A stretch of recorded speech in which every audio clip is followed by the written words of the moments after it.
ago. We saw a really great version of this at the Star City Invitational in Atlanta 2 weeks ago. I believe it was 2 weeks ago in the finals, where there was a mirror match there, and that was a fascinating game to watch. So Greg is a local guy. He's well known for top 8ing many PTQs and winning none of them. He is owner of many steak knives and is hoping to someday get an invite. And Mark is also a local player, not quite as famous. And so we're off to the races. Mark has led off with the Forest, and Greg is responding with a tapped black-white land. Yeah, both of these decks really are setting up for a big turn. Because they're both Thragtusk decks, we can expect the game to go a little bit late here, but it's really those trump cards, the Angel of Serenities and the Craterhoof Behemoths, that are going to decide this game. Yeah, and there's a lot of jockeying for position for, can I get enough guys on the board that my Craterhoof is going to be lethal versus your Craterhoof, and there's potential for reanimated Angels of Serenity to mess with that. Right, so, I mean, so most games will end in a Craterhoof of some sort. 2 Craterhoofs in Mark's deck, I believe, only 1 in Greg's. So yeah. Greg's going to have he's going to have to try something a little bit different. He has 3 Angel of Serenities in his deck, but he'll have to dig a little harder to get his Craterhoof. Yep. And Greg also is down on the Lingering Souls count. He only has 2 versus Mark's 3, which is also kind of an important card for that getting ready for the Craterhoof. So it looks like Mark is ahead of the race a little bit in building up his graveyard. We have a Grizzly Salvage that put an Angel of Serenity into his graveyard, and he does have an Unburial Rites in his hand. Right. And now we're seeing Greg mulching and putting 2 Restoration Angels and an Arbor Elf into his graveyard while getting a land into his hand. With all these Angels and Thragtusks in Mark's hand, Mark might even be able to win without a reanimation plan. What's going to be the bottleneck in this game for him is the fact that he's only on 4 lands right now and doesn't have another one in his hand. As long as he gets his 5th one next turn, he can stick on 5 for a while and probably be okay, just by the sheer amount of beasts and 5/3 beasts and life gain he can put on the table. Yeah, and because he's drawn the other Angel of Serenity, if he gets up to 7 mana, he will be able to loop the 2 of them. Yeah. And so that's a really strong late game. So he's drawn a Cavern of Souls for the turn, so he's gone to that 5 mana that is so important. His whole hand's just activated now. So we're going to see, your prototypical Thragtusk wars are going to be starting here. Both life totals will start heading in the wrong direction. This Cavern's on Angel, that's just a mana fixing play. Yep. It puts him up to 3 white for the Angel of Serenity. So we have Thragtusk into presumably Thragtusk Angel, although maybe the opposite order. Greg untaps for the turn, draws. Let's see if we can see if he'll show us his hand, give us an idea of what's coming up for him. Yeah, Greg has the ability to press some mana advantage here because of all these mana creatures he has. Yeah. So he can get to his late game faster. There we see on Unburial Rites, he still doesn't have a great monster in the graveyard to hit with it. The best he has is Restoration Angel, and continues to just be Restoration Angel. Yeah, but he's building up that mana advantage with the mulch, getting him a 2-for-1 here, which is going to be important. And it looks like he's got an Angel of Serenity in his hand. He also has a Grizzly Salvage in his hand. And is that a Thragtusk or another Pilgrim in his hand? And he certainly has a lot of lands. So it looks like he's going to be casting that Grizzly Salvage. That's what he's put up to the front. He does have an Angel of Serenity, it appears to be. But other than that, he doesn't, and he'll be able to get there faster than Mark gets to wherever he's going. So the Angel will be able to really stem the tide of the Thragtusks from Mark. Yep. So Greg decides, instead of casting the Grizzly Salvage, to cast a Centaur Healer, gain 3 life, and protect himself from the Thragtusk. Yeah, that's presumably coming in. It's probably most important for him to be mana efficient right now, more than anything else. Because of the lands he has and the pacing of this game, he shouldn't, he'll probably find time to play something like Grizzly Salvage for full value. Mm-hmm. That said, Centaur Healer is not that important, so maybe it's not the right, maybe I don't know how important it is to get it down. Greg's protecting his life total, which is probably right. Yeah. He's going to be, at least until we get to mythic, big mythic rare time, he's going to be losing a bunch of life here. Yeah. He's down in the fight. So Greg takes the 5,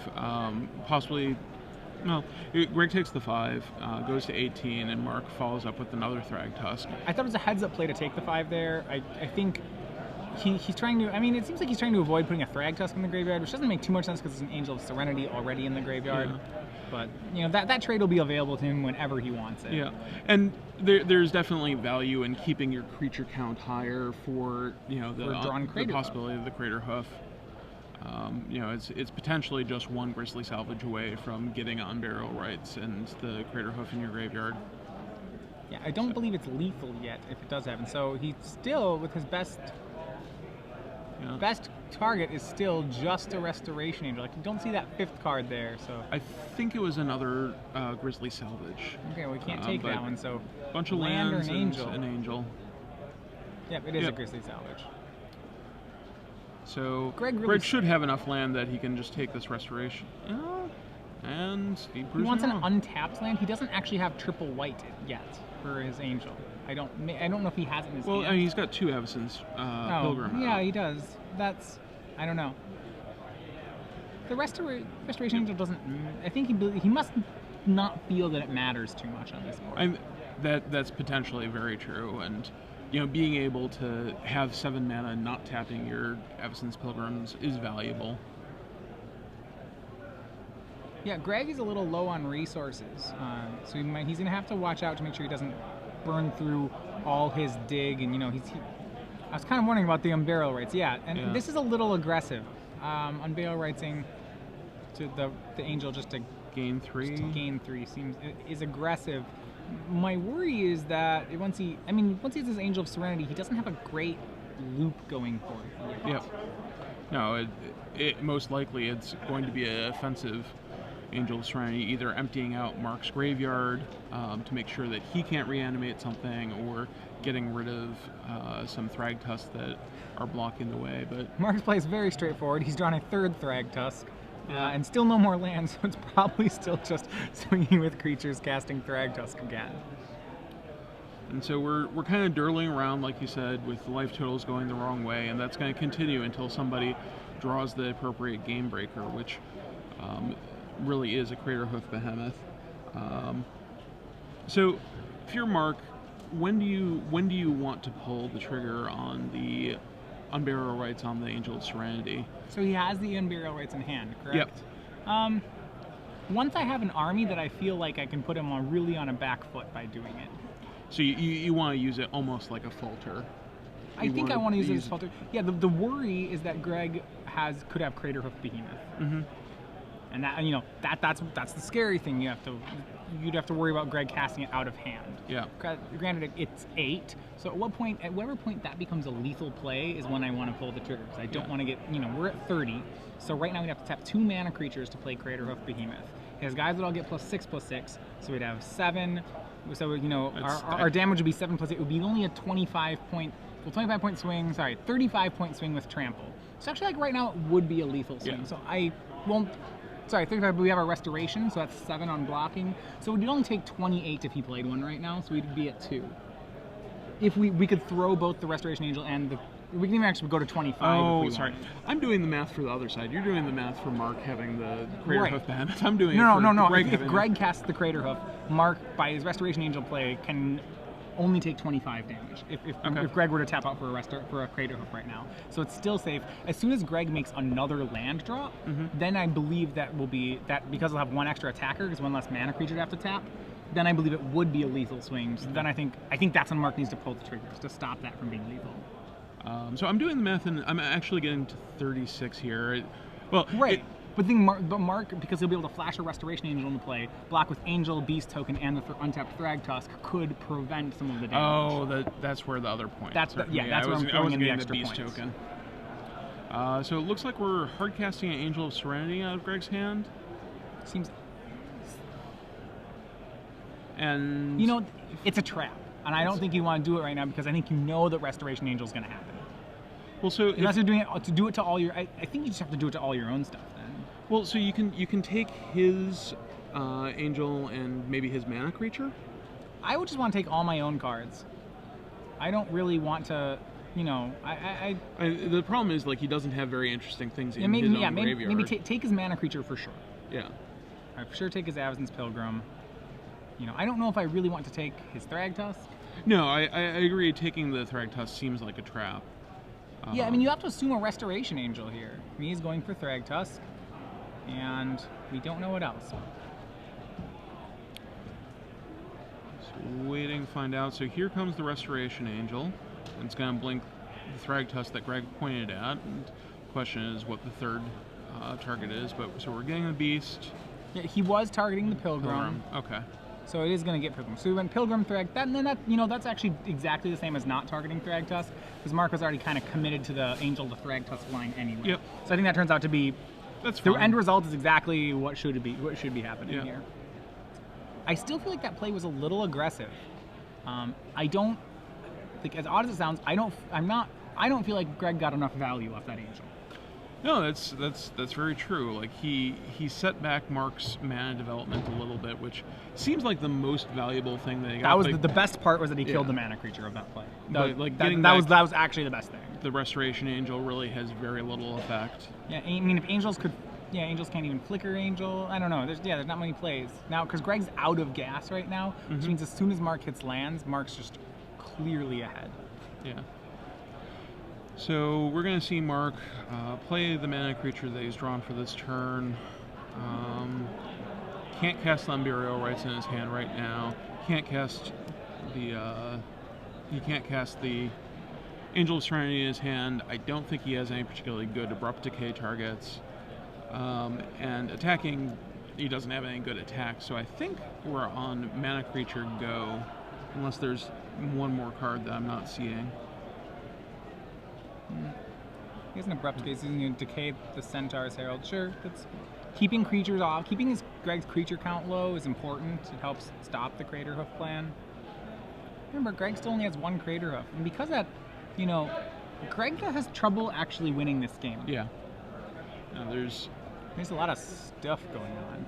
There's a lot of things that he can do to slow down the losing, but you really need the Crater Hoof in these mirrors in order to punch things through. So we have an attack from Mark here, and actually Greg is low enough in life that this is actually threatening his life total. Yeah, I mean, so I think Greg chose to run out the Angel of Serenity because he felt this need to block stuff, which is legitimate. So presumably we're blocking a Thragtusk and with the Angel of Serenity and a Beast token with the Restoration Angel and maybe chumping another Thragtusk and taking 3? Is that a reasonable set of things that we can do here? Yeah, you want to just, I think you want to eat and trade. Yeah, I think you want to just eat creatures as much as possible. Maybe I like how he's playing this here. What really all Greg needs to do, because he has an Unburial Rites in hand, the only thing what Greg needs to do is make sure that he kills a flyer at every opportunity, not a Thragtusk, because the flyers could actually kill him. And then what Greg needs to have happen is he needs to draw Thragtusk, because once he does, his life total will be more or less, it'll feel a lot safer. Yeah, it'll be stable, and he'll also be able to, start running out more Restoration Angels and getting blockers and so on and so forth. He wants to kill flying creatures. He wants to take his opponent's flyers out. And Mark still without more lands. This is Greg's opening. Greg needs to hopefully get some sort of threat, a Thragtusk, or ideally a Crater Hoof before Mark gets his lands. Yep. As soon as Mark gets enough power in play, and we actually have seen next turn even.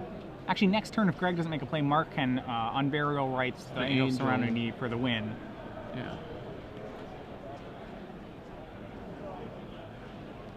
I mean, really, it's interesting because the fact that Greg didn't have Thragtusks in this Thragtusk mirror has turned out to be very key. This is a mirror that's usually all gummed up, and in this case ends up not being. So we've got another Angel of Serenity. So he has to go for it. He's still in a really bad spot. So is this the point that you have to actually take your opponent's Angel of Serenity out of their graveyard to make sure they can't reanimate it? I like that play, and I don't think that he saw that. Yeah, I do. If you suspect an Unburial Rite, it takes away a lot of his outs to not have Mark. Yeah, I would definitely I would get the Angel out of Mark's graveyard. Okay. Because if that Angel finds its way onto the battlefield, you're just in so much trouble. He gets everything comes back. Yeah, that's a nightmare. So Greg attacks with his non-summoning stick, Angel of Serenity. We've got 2 beast tokens for Mark, waiting for the second one. There we go. So Mark goes down to 30, which is still very, very, very healthy. And possibly, like, well, it's probably fine to extend there. Mark drew a Grizzly Salvage, so it's not good yet. Although, but that will draw him a land, and that will enable the Unburial Rights in his hand. And he doesn't really have any other choices at this point. So I mean, he wants to do this main phase, so if he draws a land this turn and then draws a land next turn, he can play both of them. Hopefully doesn't fall into that trap of end-stepping. Not all instants need to be end-stepped. So we're anticipating, he's gonna go ahead and get a land off of that, set up Unburial Rights for the next passes turn. the turn. He's going with the instant service power to be played on end steps. He's shaking his head. I think he believes he's losing this game. I don't know if I still think he's ahead, to be honest. It's a lot closer than it was a turn cycle ago, but I think you're right. I still like Mark's position. I would have liked it more if he'd have played that. And Greg withdrawing natural draw of the Crater of Behemoth. Now Mark is not ahead. I'm not even sure Mark is alive. So we have 16. So we're getting plus 6, plus 6? Oh, there's 2 mana creatures. Yeah, there's 2 mana creatures. That's easily 24, enough. Yeah. So Greg Peloquin, drawing all the Mythic Rares. Yeah, that is the look of the happy top deckers. Are good, but Mythic Rares are better. All right. So let's take a look at the sideboards. So one of the classic plans in these mirrors is a resource denial plan of I'm going to put in acidic slimes and I'm going to destroy your lands and I'm going to bring in Garruk Relentless and I'm going to hit your mana creatures. You take turns eating each other's mana creatures. Yeah. So that's definitely something that Greg is equipped to do. Greg, yeah. So yeah. Greg, so he's got 1 acidic slime, he's got 2 Garruk Relentless. He's going to bring those in. There's a decent chance he brings in some Abrupt Decays if he's got enough space. I think I bring in a Cavern of Souls, assuming that my opponent is going to go on this land destruction. I just want more land. Absolutely. And he's got Deathrite Shamans in his sideboard, which he can bring in too, which are mana creatures and also are some disruption. And then the last card that he might consider bringing in, depending on how many cards he wants to take out, is Obsidian. I don't like it very much here. I don't think it's probably just too grindy. Well, it doesn't do enough. The problem is that Obsidian trades with Thragtusk, and it's not good against the Mythic Rares, the 7s and 8s, and it's not really good against Thragtusk. So I just don't feel like it's not the 5-drop I want. Okay. That totally makes sense. I'd rather have it would you rather cast in this matchup an Obsidian or an Acidic Slime? Windmill Slam the Acidic Slime. Exactly, and I think there's only so much 5 you can you can't board into all your 5s, and I don't even think that one's particularly good. Mark's board is almost exactly the same. He has 3 Deathrite Shamans. He only has 1 Acidic Slime, which actually I think is Greg as well. They have Mark will have 3 after board. Greg will have Greg's going to go up to the full 4 after board. So Mark's going to bring in 3 Deathrite Shamans, 2 1 Garruk Acidic Slime, well. 2 Garruk Relentless. Do you think he brings in... No, the Vraska is not at all useful. He has 1 Vraska. Yeah, the problem with Vraska is that I don't think any of her abilities matter enough. The plus ability I know doesn't matter. Because, the players are going to build on... If you get hit, you're already dead. Yeah, or they can choose not to hit you. Destroying a permanent... It doesn't also. You can't destroy lands, which is what you want. Which is what you'd want to destroy. There's not one creature that you really need to blow up. Mm-hmm. And making assassins also doesn't really work. So its abilities, they'll ignore the Vraska, and then you're down a card. So it's another 5, and the argument before about 5s I think still holds. Yeah. So in both cases, it looks like we're just bringing in the Garruks, we're bringing in the Deathrites, we're bringing in the Acidic Slimes. So what do we want to cut in this matchup? So the Centaur Healers seem like a very obvious cut. They're terrible. in Mark's deck, are the Lotleth Trolls doing any work?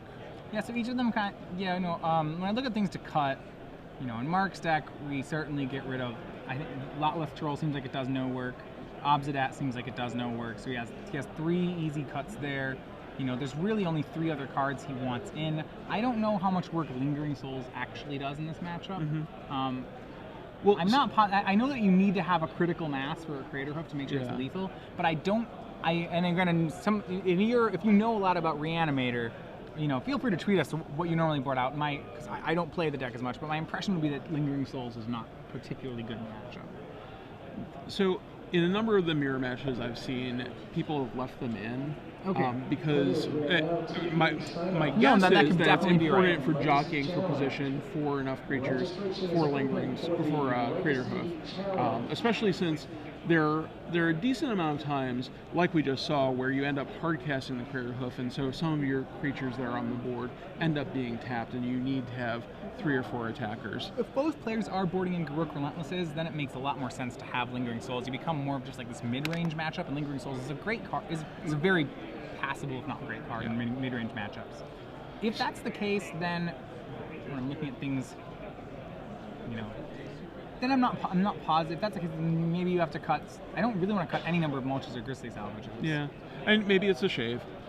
So we have Mark keeping on the play, keeping his 7, but Greg is mulliganing to 6, and is thinking about what sorts of things that he wants to have. Mark is sort of planning out what he's going to do with his opening hand. Mulliganing's not too tragic in this matchup. Both players have. The deck has a very strong card advantage engine, and it's really, how fast a velocity can you get going? Yeah. You can easily recoup for the fact of not having, one good mulch and you don't care. Mulch draw 3 lands, now you're fine. All right, and let's see if Greg's 6 is any better than his 7. And he's going to keep. All right. So Mark leads out with the Overgrown Tomb and Avacyn's Pilgrim. Starting the mana engine right off. And looks like Greg's gonna not quite mirror it. Yeah. Deathrite Shaman. Remember, it's funny, so lands typically don't find their way into the graveyard in this matchup because mulch can't put a land into the graveyard. Deathrite Shaman's largely just a graveyard hate card. As opposed to, if you play Modern, you're used to it being a mana creature, which it's not. Yep, and sometimes you see some Grizzly salvaging, putting extra lands in. Deathrite Shaman added on Mark's side. Remember that the interaction between 2 Deathrite Shamans is one can kind of use as denial for another Deathrite Shaman. Yep. Because it's not actually, even with the land ability, it's not a mana ability. Yeah. So you can actually, if they try to make mana, you can make mana in response, and then that works. So Mark is mulching. And he's milling himself for 4. Missed. Grizzly and that's pretty bad because of his opponent, because Greg has an active Deathrite Shaman, that's actually just a straight whiff on mulch. Mulch is more of a card draw. He has, Angel of Serenity is going to get exiled. So we have Grizzly Salvage, Restoration Angel, and another Grizzly Salvage, and a mulch. Yep. So Restoration Angel, the only creature, and then some spells in case Greg decides to start dealing damage that way. Greg does go back up to 20 on the exile. And we're passing the turn back without anything super exciting.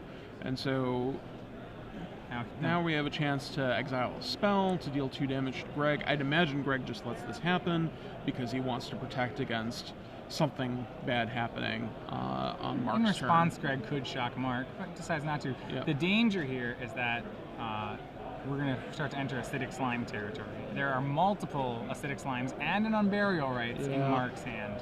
So Mark had the 5th land, or had the 4th land plus the Avacyn's Pilgrim, but he is missing a second green source. It does appear like he's down in green. We've got Isolated Chapel, a Godless Shrine, an Overgrown Tomb, and a Gavany Township. Well, he can start townshipping here, which actually is pretty, based on the speed of Greg's hand, that's not irrelevant. Yeah. So Greg has his 4th land. I can't imagine the game. Well, I'll correct that. I was going to say I can't imagine the game comes down to townshipping. The more I think about it, I actually could see it coming down to that. But we have a Garruk, which is going to, slow down the effect of townshipping. It's going to probably take out the Deathrite Shaman. I'd almost certainly not take out the Deathrite Shaman. Really? I'd go for the mana creature. I still feel like it's the more relevant thing to be hitting. I mean, because Greg's hand isn't a graveyard hand. He's got a bunch of Thrag Tusks. I'd rather hit their mana source. You'd rather hit the mana. And, to that point, Mark didn't do anything this last turn, so you potentially time walk him by doing that. He's doing neither. He's making a wolf. Do you Do you like that play? Do you not like that I'd have play? to see the rest of Greg's hand. My inclination is to say no because I want to stop this town. Like, you're running out of opportunities to kill these guys with Garrick, and they are going to get bigger. Yeah. So no, Cavern of Souls for Mark, so now he can cast that Acidic Slime. And he almost certainly will. Yeah. It's a little bit costly to name it there. You already have triple white, so it's not even that costly, and this is your only double green creature that you're gonna have to cast. So we assume that the Cavern is naming slime and that we're gonna put down slime, and the question is, what is Mark going to blow up with it? Yeah, the Cavern has named Ooze, which is expected. Yeah. And we see an attack. All right, we're looking to take out Garrick, and the Cavern appears to be threatening another Gavany Township activation to get past the wolf, when in fact it is going to go ahead and cast that Acidic Slime. So we'll see what. I assume that Mark is attacking Garrick with both of his guys, and yep. Yeah, both of Garrick. That will flip the Garrick unless Greg's willing to make a chump block. Yep. Well, so Greg is definitely blocking with the wolf, and the question is whether or not he wants to also throw away the Deathrite Shaman. Well, he could make the Deathrite Shaman's trade, or he could just, And Mark actually opting not to slime here. He's just going to go on the aggro plan. I don't have an issue with that play. Yeah. I guess he wants to guarantee getting that Garrick off of the table. Yeah.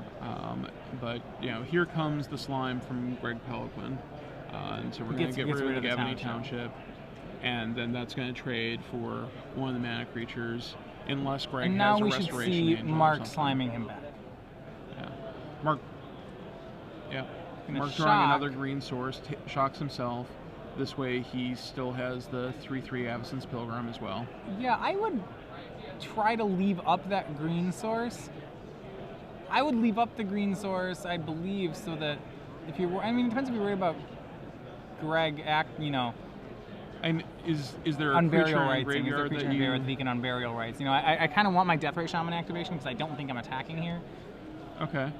So I would have liked Well, to and have the there's mana no for that. danger for Mark of something getting into Greg's graveyard and an Unburial Rights in the same turn, right? So. Well, if they trade right here, if Acidic Slime blocks, which is going to now, if Greg has a Unburial Rights, now he can do it again. I think Mark has opened himself up to getting Unburial Rights and getting slimed, possibly, getting slimed multiple times. Which I would have wanted to avoid. I wanted the Deathrite Shaman to be untapped when we made that trade, because I feel like we're quite far ahead. Of course, that trade isn't even possible if you leave up the activation for the Deathrite Shaman, because you have to tap the Pilgrim there.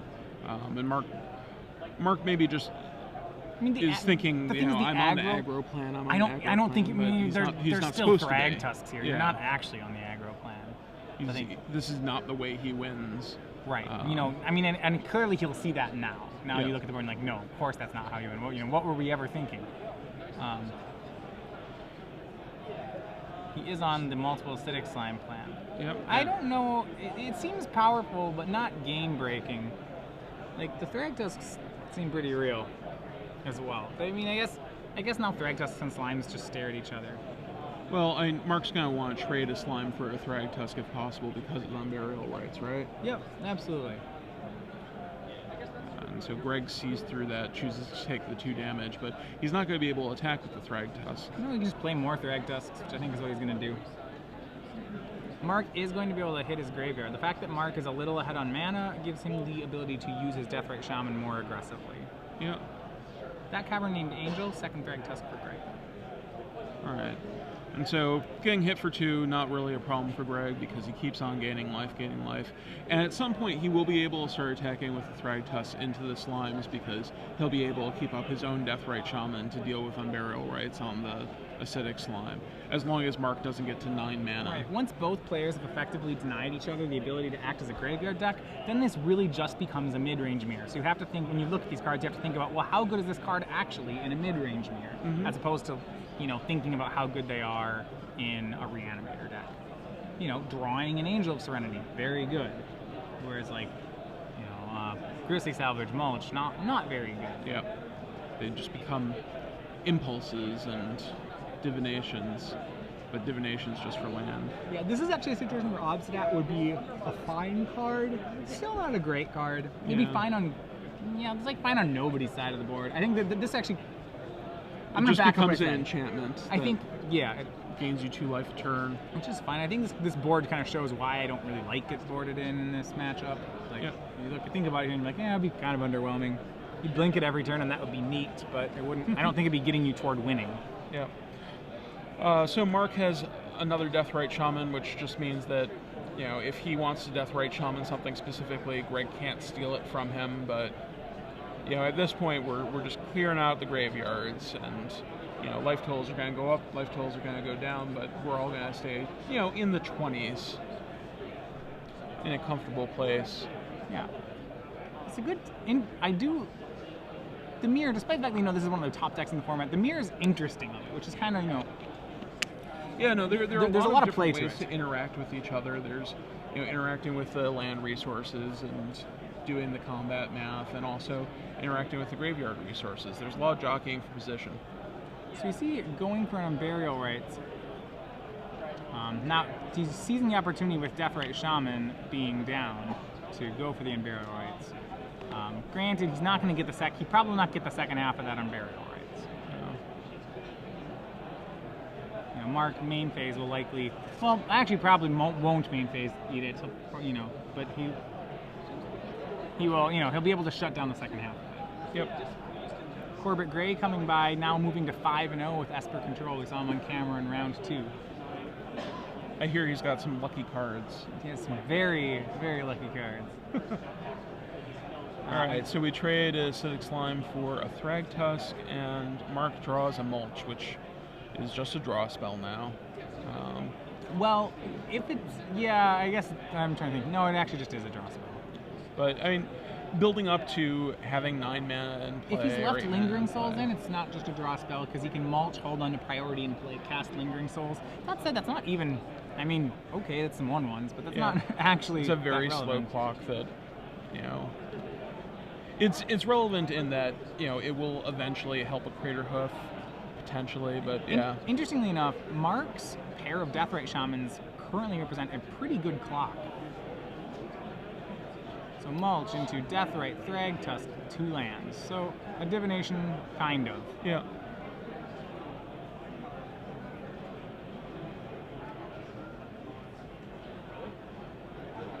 So if you're Mark, you can start burning Greg out for 2 a turn if he's counter Deathrighting. Well, what I would do, because Mark has 2 Deathrights, what I would do is I would just deny Greg all his Deathrite activations, probably. You know, like, eat that in response. I agree. So, but if Mark is the one who's actively Deathrighting and Greg is just waiting for him, Greg gets to deny one of them, so he gets to burn him for 2, but kind of in reverse, Greg gets to start attacking with his 3/3 token. So you know, if we are racing, it's a race of 2 versus 3 per turn. So both players kind of trying to draw to a stalemate breaker, and that is actually one of the stalemate breakers here. This card is Relentless on this board is insane for Greg.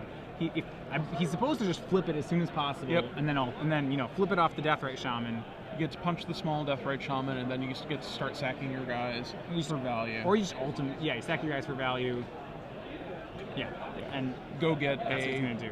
Angel of Serenity or a Crater Hoof Behemoth, whichever one is going to get you to victory faster. Right. Card. Was it? He's rereading it. Yep. Okay. Yes, it does flip. So we were at 2 loyalty, and we'll, you know, get a nice big die on that soon enough. Thank you, Judge. And at this point, like if you're Greg, I'm not sure if I actually like an attack here. Like I think I just want to be able to protect the Garruk. And so, like, getting in for 5 damage or 10 damage or whatever the case may be doesn't seem super valuable here. Yeah, I mean, I do want to just protect the Garruk. It's just so awesome to be able to, you know, turn your token into. Yeah, I mean, dealing damage isn't. I mean, I don't think he feels that it's too big of a threat. Is what's going on. Yeah. And in honesty, it probably isn't. Well, I mean, like if Mark just lets that damage all go through, then he gets to attack with 2 creatures that kill Garruk, right? Because he would have had the acidic slime and he would have the 3/4 Deathrite Shaman. Yeah. Okay. That against 1 blocker. Right. I guess that's very true. That's pretty bad.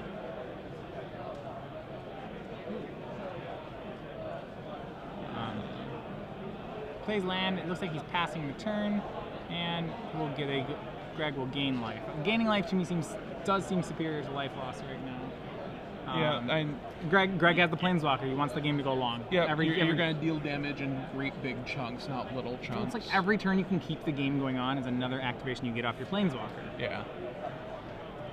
And now I don't think Mark's going to be hard pressed to answer the Garruk. There aren't too many cards outside of Angel of Serenity and Crater of Behemoth that do that, and Crater of doesn't even really do it right now. So if we're Greg, one of the things that we could have done, so Greg is mulching here.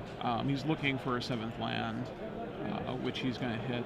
One interesting thing that you could have done there, though, is tap the Deathrite Shaman to exile a land in your graveyard. And Mark is then put to the choice of either exiling it response to prevent the damage, or prevent the mana from being gained, which would allow Greg to then unburial rights. Well, why would he care about the mana being added? Because if he allows Greg to add the mana, he gets 7 mana, and then Greg can activate Garruk, sacrifice a creature, get an Angel of Serenity. Okay. But that would also be sacrificing the Garruk at that point, wouldn't it? Instead of, because the Garruk was at 2, it started the turn at 2. Isn't it a -1 for? Oh, it's a minus. No, you're right. It's a -1. You may be correct. This is worth finding. It's a -1. No, you're absolutely right. So that'd be fine. And like the way things played out is absolutely fine as well. You know, yeah.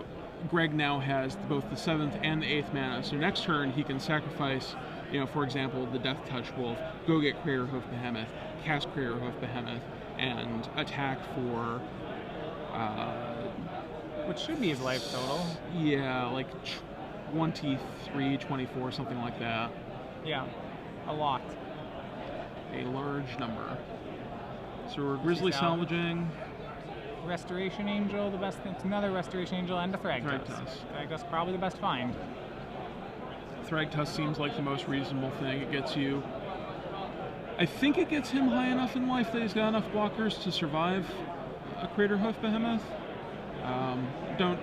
Haven't done all the exact math yet. But it's going to put him in 23 with 7 toughness.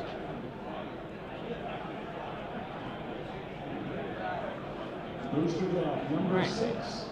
And we're exiling. It looks like we exiled a creature, probably a acidic slime. Thragtusk. Thragtusk, okay. And so Greg Peloquin, you know, as you can tell, that's going.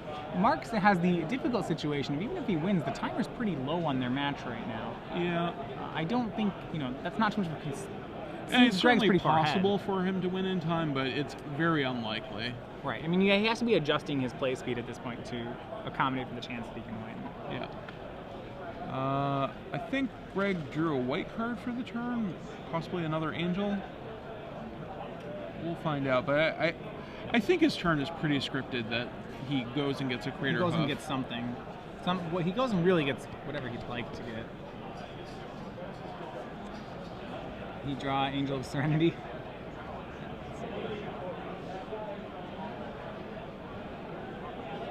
I think he just drew an Angel of Serenity. The Angel of Serenity. I mean, Yeah, he can do that, and then he can even, you know, He gets to leave up Deathrite to protect against make who another knows wolf. what. And this seems over to me. Yeah.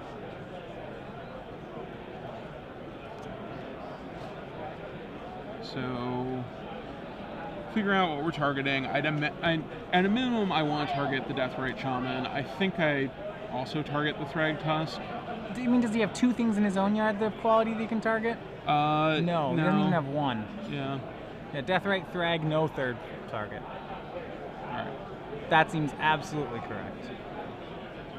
So Mark should have a 3-3 in play. It looks like he missed it. I don't think it really matters. Oh, maybe he's reaching for 1.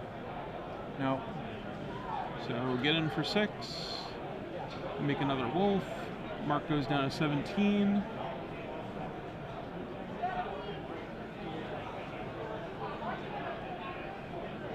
Oh, nope, we're going to sacrifice now. Sure. I mean, you'd sacrifice now so you can have another creature next turn. Yeah. That's the idea. I mean, sacrifice sure, now, sacrifice. Do whatever you want. It'd be very hard for him to lose at this point. He gets Creator of Behemoth, so now it's in his hand. Yeah. All right. And there's not a card that will get Mark out of this situation. As Andrew Cuneo is fond of saying on his stream, it doesn't matter what Greg does from now on.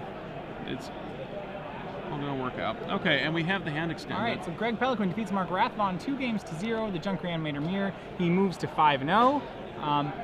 Probably 3 more wins from a top 8 spot. If he gets the next 3, if 8-0 should be able to get there. Otherwise 9-1 if they get a loss before that. Still a long road ahead. So talking, if you've been following